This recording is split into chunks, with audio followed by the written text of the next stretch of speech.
রাধে রাধে।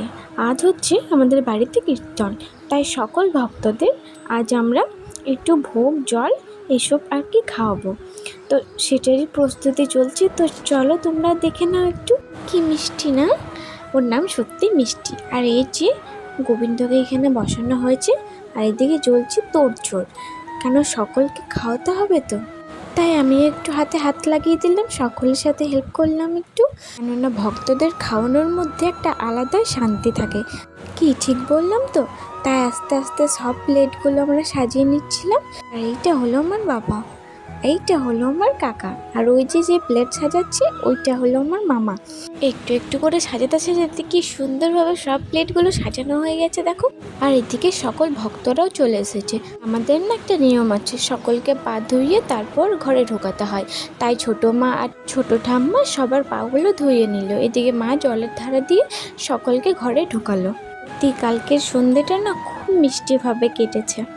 আর তারপর সবচেয়ে বড় কথা, আমাদের গোপাল এসেছিল আজকে বাড়িতে, তাই আমাদের একটু বেশি আনন্দ হয়েছে। আর আমাদের ফ্যামিলির সবাই একটু ঠাকুর খুব মানে, এটাই স্বাভাবিক তাই না, মানাটাই দরকার। সকলকে বলবো গোবিন্দর ওপর ভরসা রাখুন, সব বাধা বিপত্তি কেটে যাবে আপনাদের।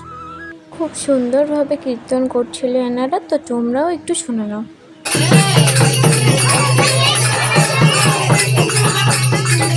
এই দেখো কত লোকজন, সন্ধেবেলাটা পুরো মানে ভক্তে ভক্তে আমাদের বাড়িটা ভরে উঠেছিল, খুবই ভালো লাগছিল। তারপর আমি সবাইকে একটু তিলক মৃত্তিকা যেটাকে বলে ওটার ফোঁটা দিয়ে দিলাম সকলকে, আরও সুন্দর লাগছিল সবাইকে দেখতে। এবার কীর্তনটা বসে বসে করবে সকলে। আর এই যে এদিকে আমরাও বসে পড়েছিলাম কীর্তন শোনার জন্যে। তো খুবই ভালো লাগছিল আমার বাড়িটা বেশ ভরে উঠেছিল। এই যে আমার মা, ছোটো মা সুন্দরভাবে সাদা শাড়ি পরে ওরা রেডি হয়ে গেছিলো, বেশ সুন্দর লাগছিল দেখতে। তারপর এদিকে যে শরবত দেওয়া হচ্ছে সকলকে, আর এই যে তারপর বাচ্চাদেরকে প্রসাদ দিয়ে দিল। আর একটা দল এসেছিলো কীর্তনের, তো তারাও কীর্তন করলো, আমিও একটু খেয়ে নিলাম কেন অনেক রাত হয়ে গেছিলো। তারপরে এই যে ভগবানকে ঢুকিয়ে দিল ঘরে। তো চলো, রাধে রাধে সকলকে, ভালো থাকবেন, সুস্থ থাকবেন, দেখা হচ্ছে একটা নতুন ব্লগের সাথে। ততক্ষণের জন্য বাই।